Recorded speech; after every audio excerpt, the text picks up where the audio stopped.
mu mawulire agava mu ggwanga erya Democratic Republic of Congo nga tukyagenda mu maaso n'okubanga ate tukufeffettera okunoonyeza n'okusakira ebiva sayidi eyo naddala mu lutalo olugenda mu maaso wakati w'abayeekera aba M23 ne gavumenti y'eggwanga eya Democratic Republic of Congo ng'ekulemberwa omukulu amanyiddwa nga Felix Tshisekedi. Olutalo olw'ebigambo olubadde lugenda mu maaso wakati w'omukulembeze w'eggwanga erya Rwanda amanyiddwa nga Paulo Kagame Rutagambwa n'omukulembeze w'eggwanga erya South Africa Cyril Ramaphosa kakati nolumaze okubanga ate lwongera okugaziwa. Omukulembeze w'eggwanga erya Burundi amaze okubanga abiyingiramu ate nga ye abiyingiriddemu mu jjiya era alina byayogedde byengenda okubanga nkutegeeza. Bamuyita Evariste Ndayishimiye akulembera eggwanga erya Burundi ngenda kubanga nkubulira ate abiyingiddemu atya era bisajjuse bituuseewa wakati ng'eggwanga erya Democratic Republic of Congo likyafaafaagana n'abayeekera ab'akabinja ka M23 ng'abayeekera bano balowoozebwa okuba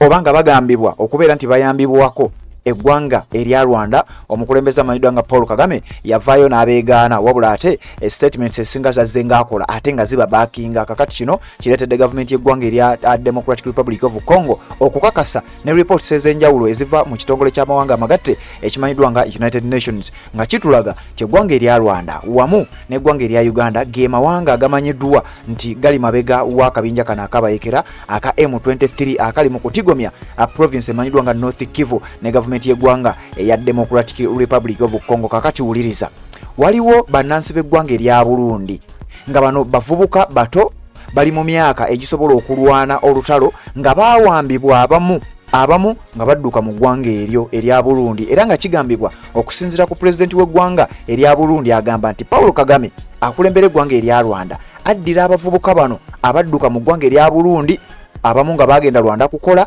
abalala nga baliyo nga refugees banoonye babubudamu nti n'abakozesa n'abatwala mu ggwanga erya Democratic Republic of Congo nti era abasinga ku balwanyi abali sayidi eyo si bannansi b'eggwanga erya Rwanda. Jjukira twakuwadde amawulire agasembyeyo nga tukutegeeza nti okusinziira ku kiwandiiko ekyafuluma oba report eyafuluma ey'ekitongole ky'amawanga amagatte ekimanyiddwa nga United Nations kyafulumya ne kitugamba nti eggwanga erya Rwanda dirina amagye agasukka mu 4,000 nga gano gali mu ggwanga erya Democratic Republic of Congo era nga gagambibwa okuba nti ge gayambako abayeekera ba M23 either nga babawa ebyokulwanyisa eby'omutawaana oba nga babayambako mu ngeri emu oba endala. Kakati wakati ng'ekibuga ekimanyiddwa nga Goma kyogerwako ng'ekibuga ekyawambiddwa newankubadde wakyaliwo zi conspiracy theories ez'emirundi egiwererako ddala, ffe tukyagenda maaso n'okuba nga ate tukusaggulira byonna tubeere nga tubikutuusaako. Omukulembeze w'eggwanga erya Burundi Evariste Ndayishimiye avuddeyo n'ategeeza nti eggwanga erya Rwanda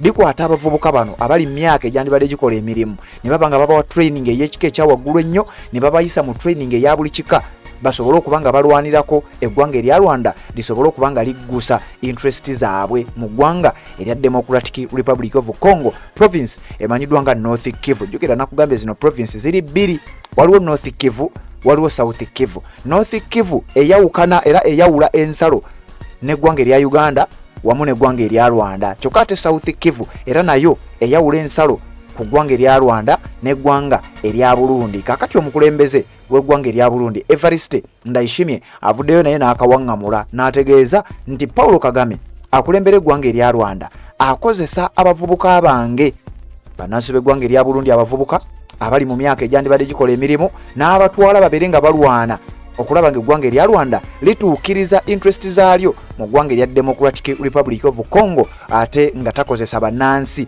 ababe mu ggwanga erya Rwanda. Wuliriza, okusinziira ku sources nga batugamba nti Burundi President Evariste Ndayishimiye has called on the international community to rein in Rwanda which he accuses of annexing parts of its neighboring countries.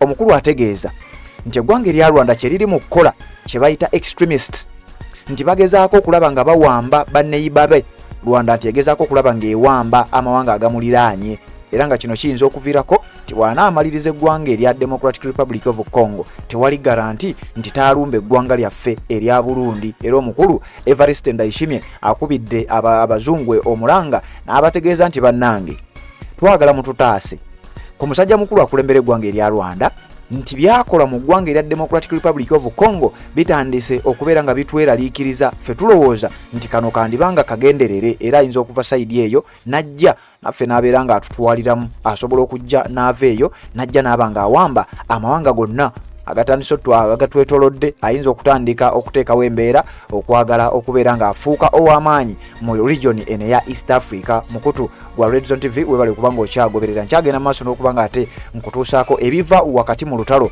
wakati wa M23 n'eggwanga erya Democratic Republic of Congo. Tukyagenda maaso n'okubanga ate tukutuusaako byonna nga bwe tuba tubikisakidde. Ndi ku bigambo bya musajja mukulu Evariste Ndayishimiye akulembera eggwanga erya Burundi. Wulira okuva ku sources ez'enjawulo. If Rwanda, bino bigambo bya Ndayishimiye president w'eggwanga erya Burundi yagambye bw'ati: if Rwanda has decided to start annexing some parts of its neighbors, tesinga Rwanda oba Rwanda aba asazeewo okugenda maaso okutandika okuwamba ebimu ku bitundu mu mawanga agamuliraanye, a time will come and they will also attack Burundi. Akaseera kajja kutuuka abeerenga n'eggwanga lyaffe erya Burundi nalyo aliwamba. They are training and arming young Burundian refugees and sending them to fight in DRC. Nti batendeka era bawa ebyokulwanyisa abavubuka bannansi b'eggwanga erya Burundi, abamu nga bava mu Burundi genda kukola, abamu nga balinga ba refugees oba abanoonyi b'obubudamu mu ggwanga erya Rwanda, abatraininga n'abawa ebyokulwanyisa by'omutawaana n'abasindika ku muliraano mu ggwanga erya Democratic Republic of Congo mu province emanyiddwa nga North Kivu ne baba nga ate bakuba emmundu. They will also send them to Burundi. Nti bano bennyini be bajja n'okusindika mu ggwanga lyaffe erya Burundi babeere nga bakola kye bakoze mu ggwanga erya DRC Democratic Republic of Congo ewa Felix Tshisekedi babeere nga bajja ewaffe. Evariste Ndayishimiye n'awunzika ng'agamba but we shall not allow that. N'agamba ekyo tetujja kubeera nga tukikkiriza.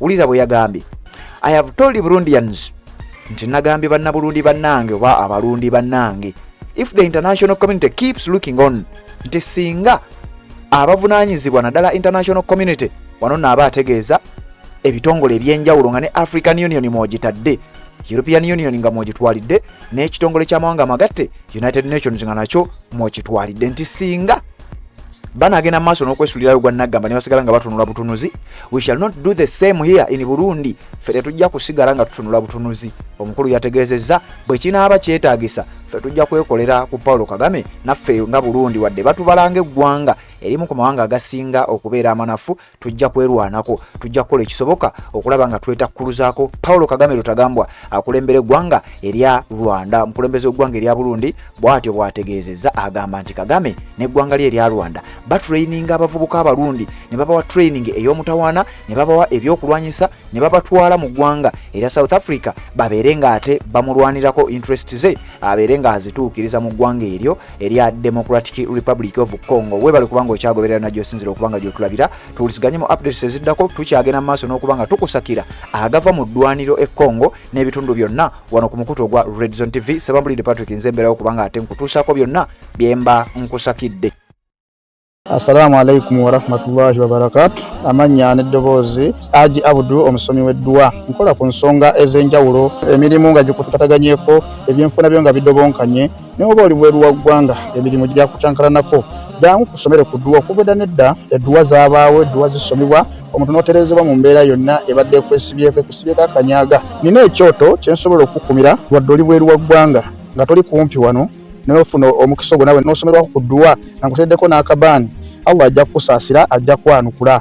Kuba ku namba yange y'essimu 0752 44 71 56 ne ku WhatsApp kwendi mpereza obubaka sobole okukuyamba. Assalamu alaikum wa rahmatullahi wa barakatuh.